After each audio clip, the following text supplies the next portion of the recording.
Glória a Jesus. Meus irmãos, a paz do Senhor. Graças a Deus, é motivo de alegria e de felicidade nós estarmos aqui nessa noite, tendo a oportunidade de louvar a Deus, exaltá-lo pela beleza da tua santidade. E eu me sinto grato a Deus por Ele ter nos permitido chegarmos até aqui, para juntos louvarmos e agradecermos ao nome do Senhor. Quantos aqui estão felizes com Jesus? Amém. Graças a Deus, eu quero louvar a Deus por essa oportunidade, a vida do presbítero Rafael, que nos fez o convite de estarmos aqui. Particularmente, irmãos, eu falei com ele hoje cedo, que é a primeira vez que eu venho aqui, né? É a primeira vez, eu só passava em frente, nunca tive oportunidade de estar aqui com os irmãos, mas Deus marcou esse encontro conosco para estarmos aqui.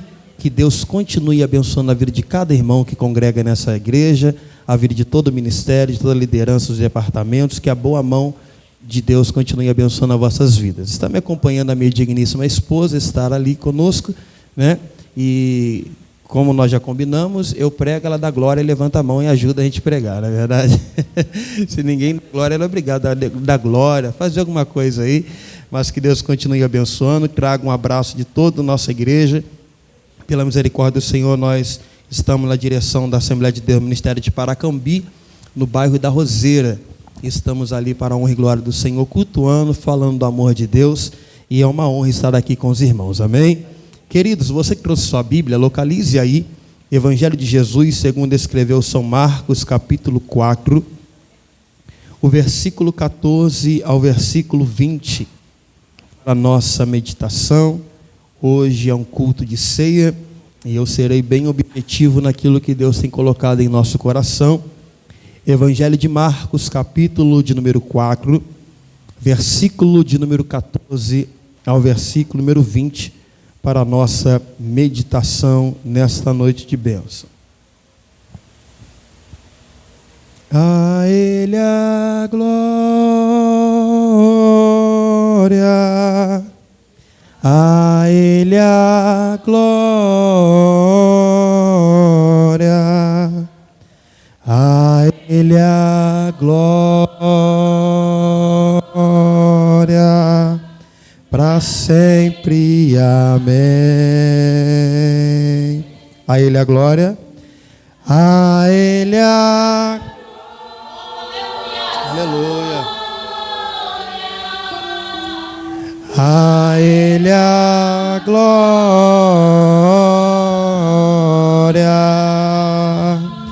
a Ele a glória,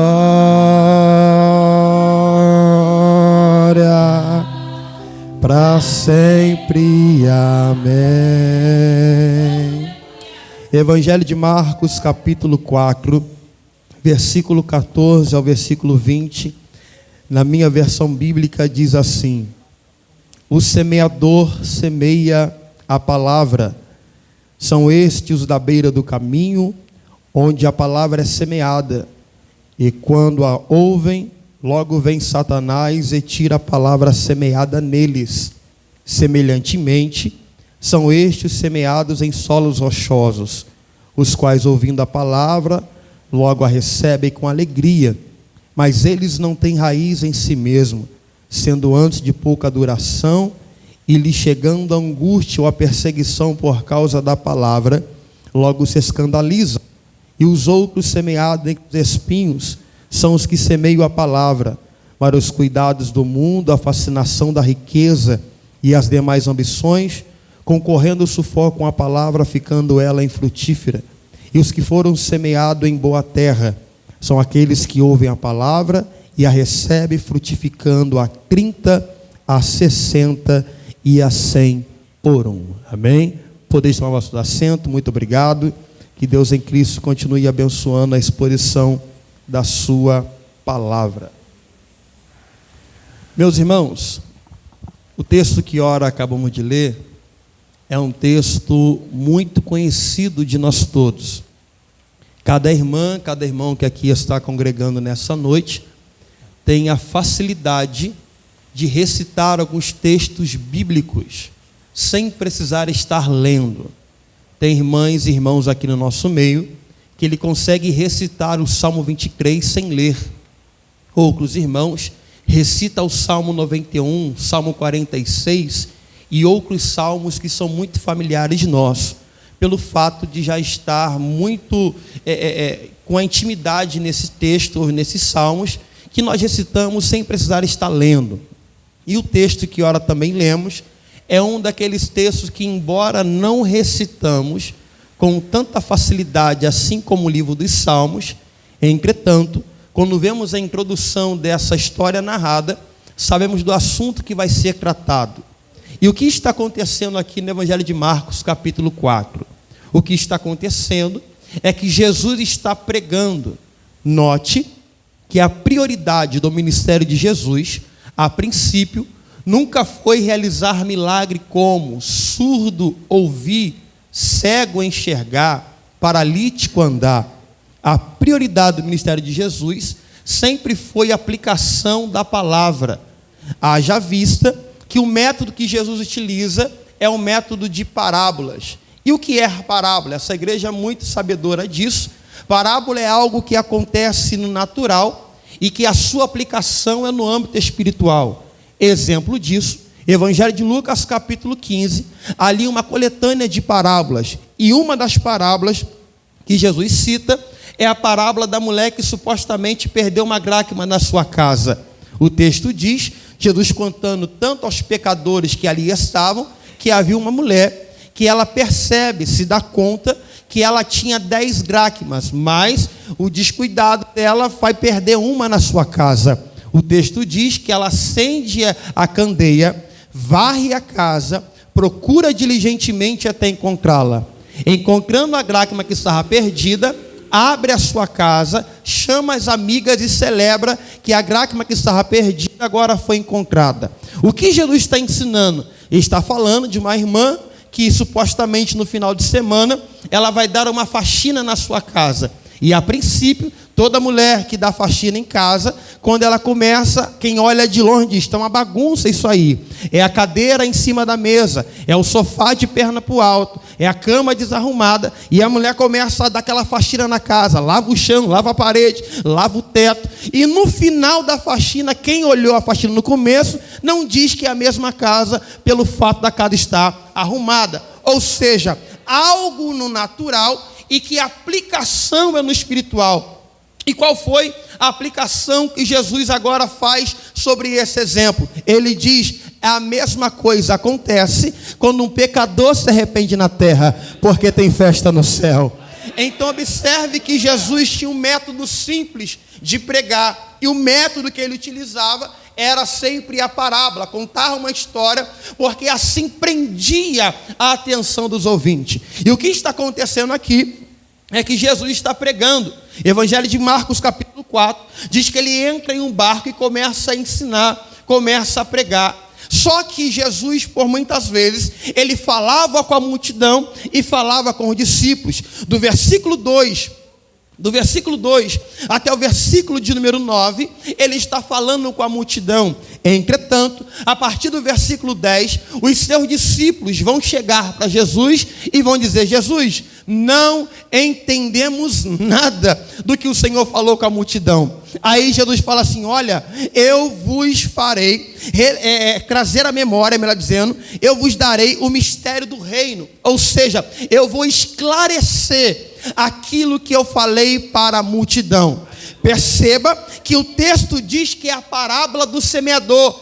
Entretanto, esta não é a parábola do semeador, mas é a parábola dos terrenos. A parábola do semeador está no versículo 26 ao 29. Note que Jesus, ele vai usar 4 terrenos. Ele primeiro fala da semente que caiu na beira do caminho. Depois, ele fala da semente que caiu em solos rochosos. Depois, ele fala da semente que caiu entre os espinhos. E logo após, ele finaliza dizendo que a semente caiu em uma terra boa. Perceba que os terrenos aqui, ele representa o coração do homem.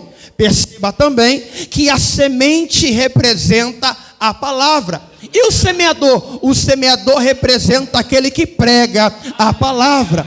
Note que ele fala que tem 4 tipos de terrenos ali ouvindo a palavra. Pasme as senhoras, pasme os senhores.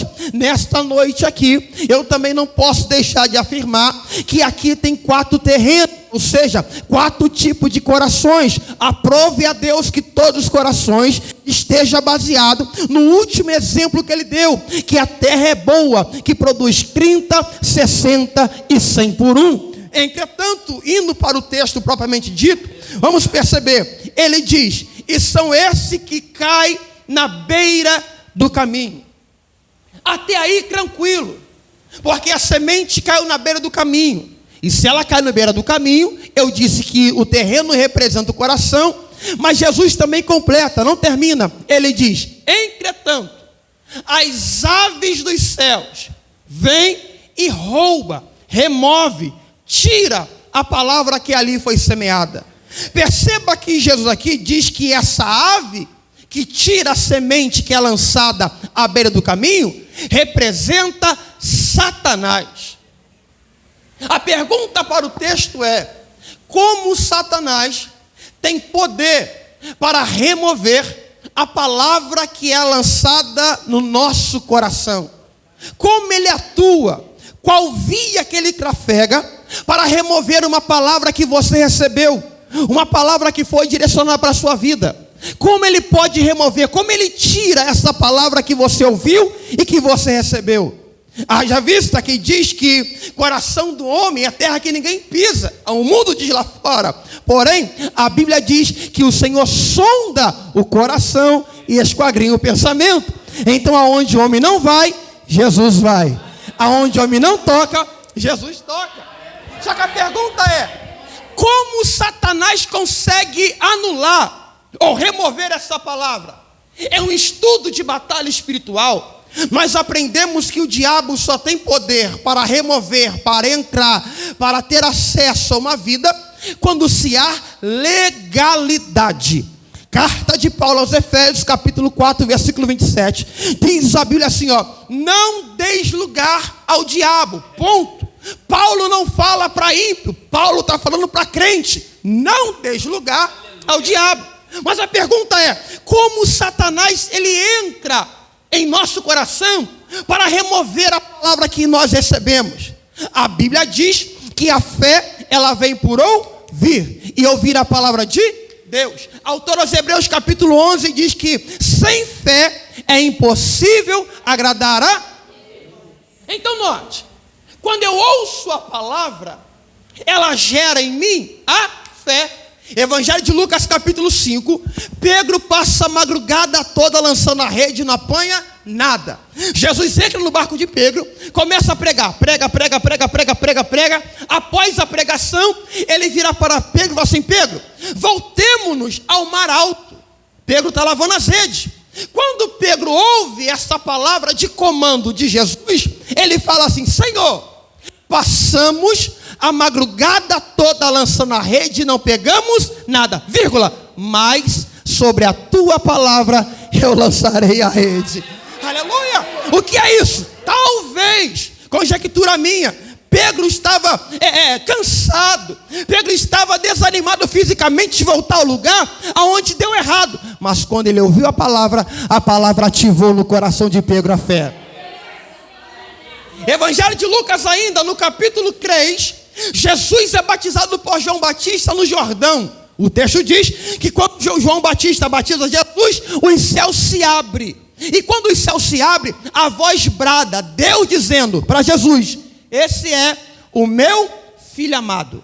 No Jordão, Deus estava assinando, autenticando, aprovando o ministério de Jesus. Lucas 4. E Jesus, cheio do Espírito Santo, foi conduzido ao deserto a ser tentado pelo diabo. Quando o diabo se apresenta para Jesus, a primeira coisa que o diabo diz para Jesus é, se tu és o Filho de Deus, transforma essa pedra em pão.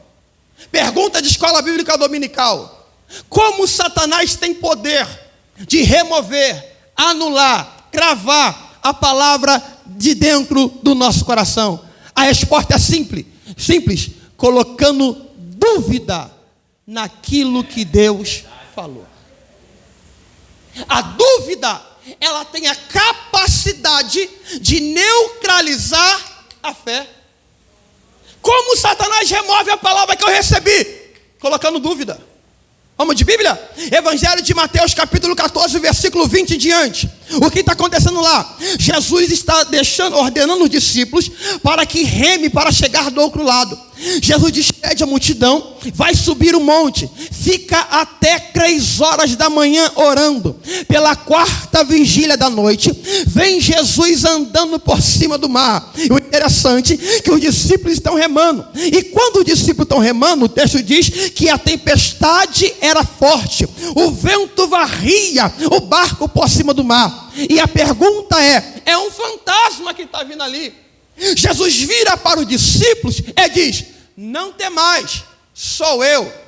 Pedro falou assim: se és tu mesmo, manda ter contigo sobre as águas. Deixa eu aplicar esse texto aqui, antes de explicar. Olha a coisa interessante. O vento estava soprando. O barco estava sendo varrido pela força do vento e da chuva que caía. Só que note que Jesus não acalma a tempestade a princípio. Ele primeiro diz para os discípulos: não temas, sou eu. Evangelista, por que Jesus não acalma a tempestade primeiro, para depois se identificar para os discípulos? A resposta é simples: não adianta Jesus acalmar a tempestade fora, se a tempestade no teu coração ainda não está acalmada. Qual é o poder do Evangelho? Qual é a finalidade dele? Primeiro, ele muda o que está dentro, para depois transformar o que está fora. Por isso que ele diz: não temas.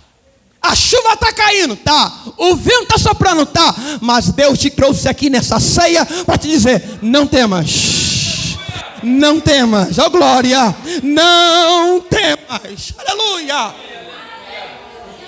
Pedro sai do barco, começa a andar por cima do... Você conhece a história de Testuauro.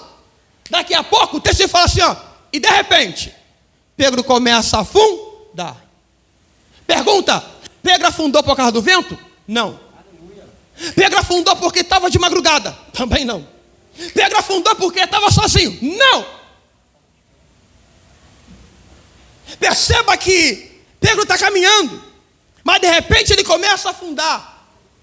E quando ele está afundando, a princípio, Jesus não faz nada. Por quê? Porque Pedro não clama. Enquanto Pedro não clama, Jesus não move.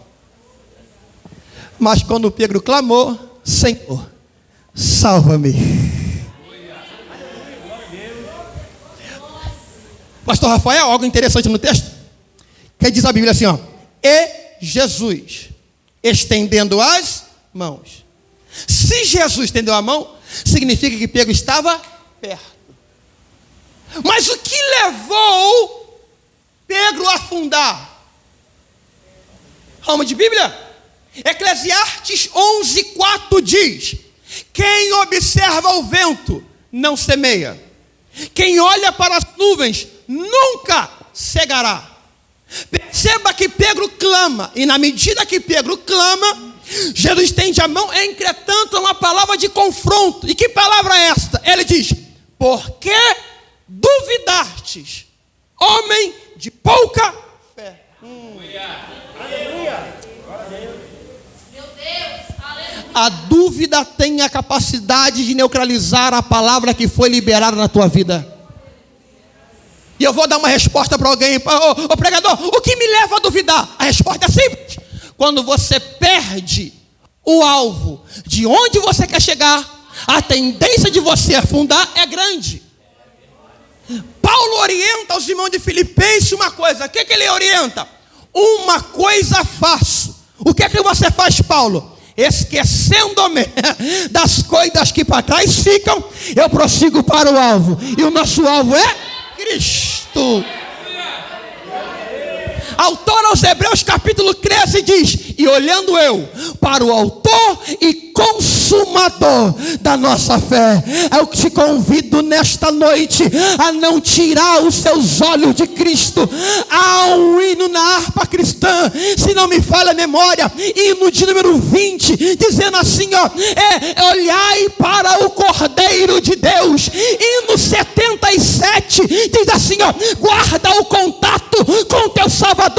Nesta noite aqui, Deus nos trouxe aqui para dizer: continue olhando para mim, continue olhando para o alvo que sou eu. Oremaia, sobria. Minha irmã, meu irmão, se começarmos a olhar as coisas que estão acontecendo ao nosso redor, não oramos, não clamamos, nem vimos mais para a igreja. Aí Paulo orienta os irmãos nas suas cartas. Ele fala assim: irmãos, nós não caminhamos por vista. Porque, cá para nós, conversa aqui de coração para coração. Se nós começarmos a olhar o que está acontecendo ao redor, se você... foi a orientação de Deus para Josué. Josué capítulo 1, a partir do versículo 5 em diante. Uma das orientações que Deus dá para Josué: Josué, medita na minha palavra de dia e de noite, não olhe nem para a direita, nem para a esquerda. Eu sou fruto do ministério do pastor, alguns acho que conhecem, saudoso pastor Sebastião Zeferino. Ele tinha um ponto de táxi aqui na Barra do Piraí, aqui em Barra do Piraí, e ele era nosso pastor na ocasião. Estava começando o ministério, era obreiro ainda, era nem auxiliar de trabalho, estava galgando o ministério. E uma certa feita no culto de ensino, nosso culto de ensino sempre a sexta-feira, que eu não abro mão de estar lá. E ele uma vez falou algo que eu nunca mais esqueci. Ele falou que, ele falou assim, no meu tempo, ele falando, né? Nós poderíamos ler a Bíblia assim, sem nenhum problema. Mas hoje em dia, nós temos que ler a Bíblia assim, Por quê? Porque se eu leio a Bíblia assim, passa muita coisa aqui e eu começo a me distrair.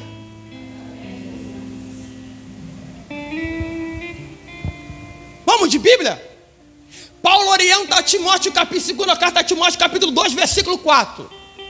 O que ele diz lá? Paulo orientando a Timóteo: Timóteo, nenhum soldado que milita, ele pode se embaraçar com as coisas dessa vida, porque o seu prazer é satisfazer aquele que alistou para a guerra. Escuta, em uma linguagem militar, em uma linguagem de guerra, o soldado só pode se ausentar do campo de batalha se o seu general for ferido na guerra.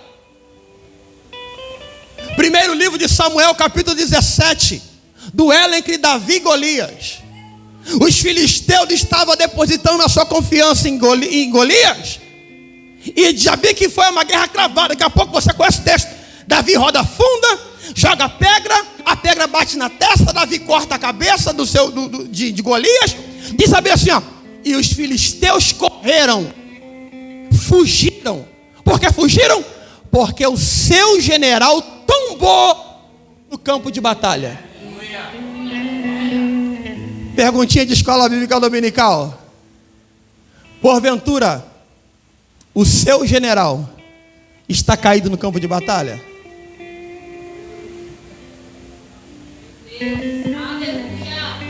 Porventura o seu capitão está sangrando no campo de batalha? Eu só posso se ausentar da guerra se o meu capitão for destruído no campo. Quem é meu capitão, ô pregador? Vou te apresentar na Bíblia. Lembra do Salmo de número 46? Que os filhos de Corá começam a cantar? Texto áureo da igreja. Ele começa: Deus é o nosso refúgio e fortaleza, o socorro bem presente no dia da angústia. Pelo que não temeremos, ainda que a terra se mude, ainda que o monte se transporte para o meio dos mares, ainda que as águas rujam. Vamos continuar o texto. Diz a Bíblia que esse general, ele corta o arco, ele quebra a lança, ele queima os carros no fogo, e só para envergonhar Satanás ele fala: aquietai-vos e sabeis que eu sou Deus. Nesta noite o teu general está vivo, ele morreu, mas ao terceiro dia ele ressuscitou. Aleluia! Nós estamos proibidos de recuar. Olha o que ele diz para a igreja de Filadélfia: eu sei que vocês têm pouca força. Eu sei que tem dia que nem vontade de vir você tem. Eu sei que tem dia que nem vontade de orar você tem. Eu sei que tem dia que nem vontade de cantar você tem. Eu sei que vocês têm pouca força. Mas é nessa pouca força que vocês não negaram meu nome. Oh, aleluia. O que é isso? Estou chorando, mas estamos caminhando. A luta está grande, mas estou caminhando. A porta está fechada, mas eu estou caminhando. A enfermidade chegou, mas eu estou caminhando. A luta veio, mas eu estou caminhando. A fúria do adversário nessa noite é que nós tinha todo motivo do mundo para recuar, mas estamos aqui dizendo que só o Senhor é Deus na nossa vida. Não duvida. A dúvida neutraliza a fé. Como ele remove a palavra que foi pregada? Colocando dúvida. Será que Deus vai fazer? Será que Deus vai agir? Jeremias capítulo 1, Deus fala para Jeremias: Jeremias, o que você vê? Jeremias responde: eu vejo uma vara de amendoeira. Deus diz: viste bem, porque eu velo sobre a minha palavra. Irmãos, Deus não joga a palavra ao vento. Deus não fica falando, não. A palavra dele, diz a Bíblia, que tem um objetivo. A palavra liberada, ela tem um objetivo, vai cumprir aquilo que foi designada. E ela só retorna para aquele que enviou quando ela cumpriu o propósito que foi entregado a ela. Então creia. Precisamos crer mais. Salmo de número 125. Texto áureo. Diz a Bíblia: os que confiam no serão com um monte de que não se, mas permanece parar. Vai ter gosto de bezetacil isso aqui, mas me ajuda aí. Se eu estou abalado, é porque eu não estou confiando.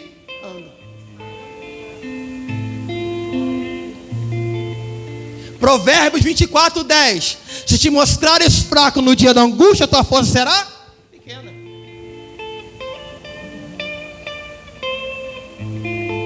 Eu preciso te confrontar nesta noite. Nós precisamos crer mais. Alguns de nós estão perdendo a fé muito fácil. Alguns de nós estão abrindo mão da fé muito fácil. Alguns de nós estão recuando muito fácil. A Bíblia é tão clara que ela diz que um dos sinais que aponta a vinda de Jesus é o afastamento da fé. E quando eu me afasto da fé, quem predomina não é Deus, é Satanás, que conseguiu achar uma brecha, uma lacuna para remover a palavra que a nós foi liberada. A primeira via que ele trafega, a via da dúvida. A segunda via que o adversário utiliza para remover a palavra, a via da acusação. Que via é essa? Romanos capítulo 7. Paulo diz: miserável homem que sou, quem me livrará do peso e do corpo dessa morte? Porque o bem que eu quero fazer eu não faço, mas o mal que eu não quero, todo dia eu estou fazendo. Isso aqui é pedagógico. eu faço isso na nossa igreja, por isso que eu estou tendo liberdade de fazer aqui com os irmãos. Algo simples desse bem que eu quero fazer eu não faço, mas o mal que eu não quero, eu sempre estou fazendo. Vou te explicar. Quantos aqui já falaram assim, ó, eu vou jejuar. Amanhã eu vou abrir um propósito às 7 horas da manhã. Vou jejuar. Porque não existe jejum dormindo. Não é verdade, pastor Rafael? Jejum se faz acordado. Esse negócio de jejum meia-noite, acordar 5 para meio-dia, para entregar meio-dia, não existe. Aí você abre o jejum 7 horas da manhã. Toma banho, lava o seu rosto. Aí você está fazendo bem, vou fazer jejum. O jejum vai ser vou dar um exemplo aqui, de 1 hora. Aí daqui a pouco você está lá, começou o jejum, orando. Aí passa 2 segundos, você esquece e vai lá. Que pão gostoso. Aí quando você come, o pão já está aqui já. Você fala, eu estava em jejum. Toma um café. Rapaz, eu esqueci que eu estava no jejum. Exemplo de o bem que eu quero fazer eu não faço, mas o mal que eu não quero sempre está diante de mim. Então o que acontece aqui no capítulo 7 de Romanos? Paulo está mostrando a sua humanidade. Acredito eu, no modo espiritual, que Satanás está acusando Paulo, dizendo: Paulo, você não pode ser apóstolo, você não pode ser crente, você não pode pregar a palavra porque você é um pecador, você não é digno, porque o mal você está sempre praticando.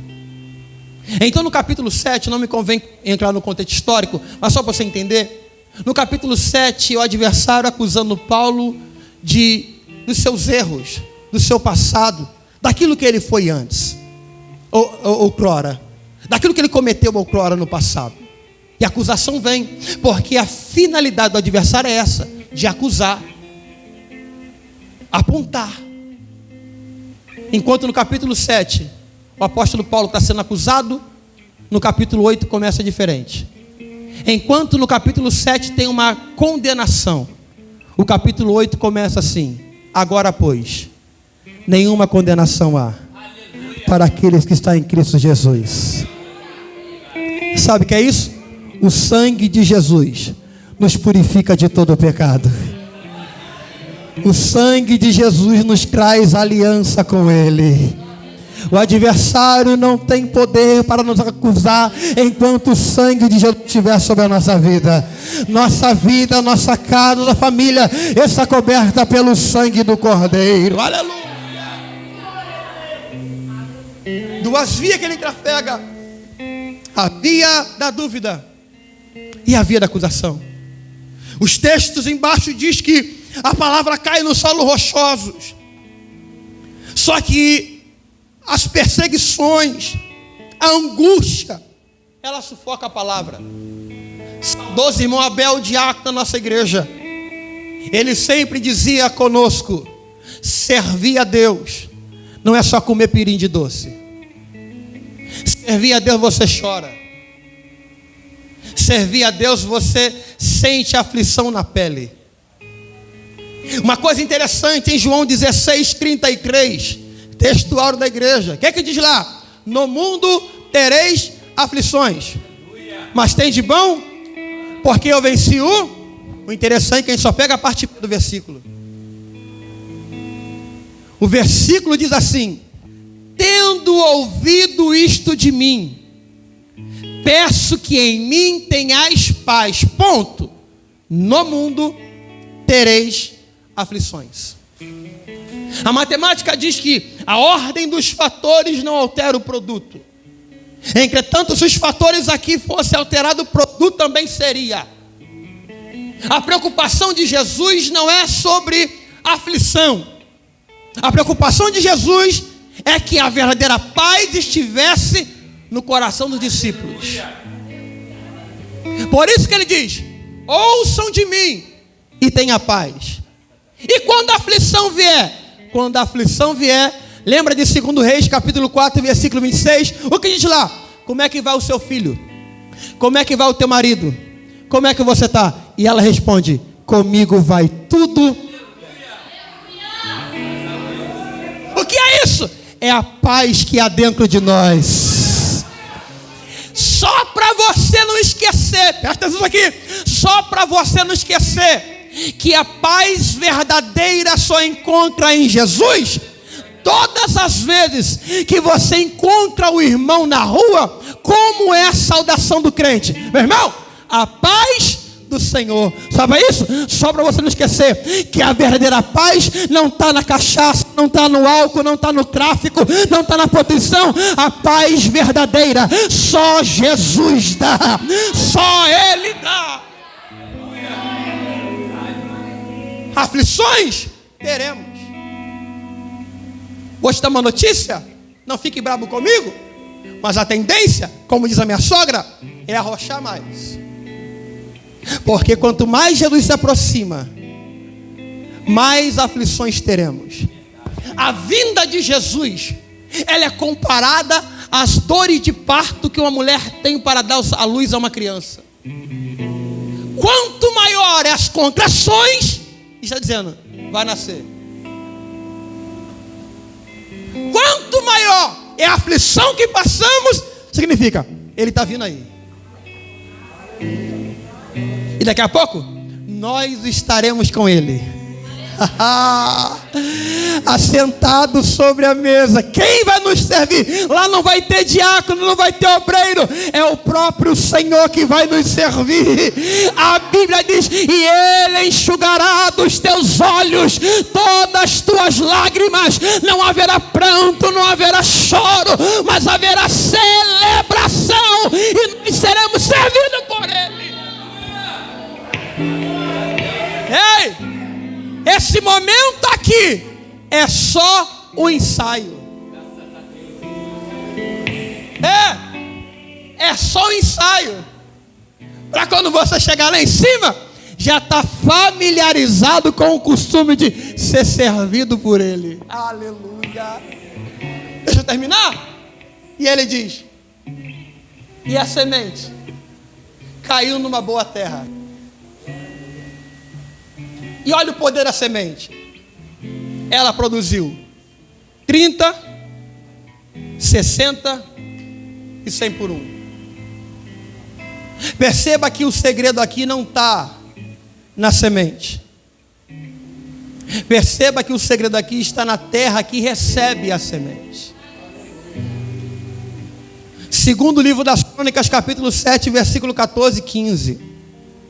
Uma coisa interessante que Deus fala com a nação que me deixou um pouco preocupado, porque Deus usa um detalhe ali que para mim é superficial, mas para Deus era importante. Ele diz: se meu povo, que se chama pelo meu nome, se humilhar e orar e buscar a minha face e se converter dos seus maus caminhos, então eu ouvirei dos céus, perdoarei os pecados, olha o detalhe, e sararei a sua terra. Ué, por que Deus se preocupa com a terra? O versículo, minha irmã, podia terminar ali: perdoarei os seus pecados, ponto, já seria de bom grato. Olha, ele diz: vou sarar a sua terra. Por que Deus se preocupa com a terra? É simples, porque terra cansada não produz.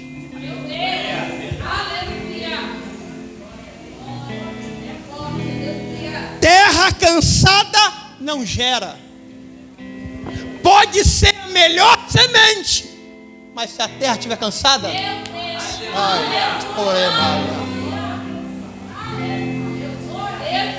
Deus é especialista, meus amigos ministeriais aqui, em sarar a terra. Aí eu consigo entender, eu consigo entender o que Paulo diz lá para os irmãos de Efésios de novo. Ele fala assim: ó, tirai do meio de vós toda amargura, tristeza, ódio, rancor, ira. Esses elementos, adjetivos que Paulo diz, não está fora, está dentro. E isso impede que a semente produza. Pode ser o melhor pregador, o melhor dirigente, o melhor ensinador, mas se essa terra não for sarada, não vale de nada.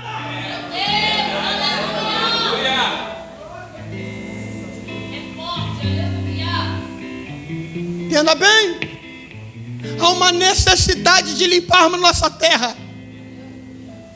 Tirar, sabe? Arrancar. Jesus falou, não sou eu, a Bíblia diz, Mateus 15, os anciões vão reprimir Jesus pelo fato dos discípulos comerem e não lavar as mãos. Era contaminação. Em nossa linguagem hoje, higiene pessoal faltou ali. Mas entenda bem, Jesus diz, o que contamina não é o que entra, mas é o que sai. Porque vem da onde? Do coração. Pode mudar de igreja, pode mudar de bairro, pode mudar de cidade, pode mudar de país, mas se não mudou teu coração, não adiantou nada.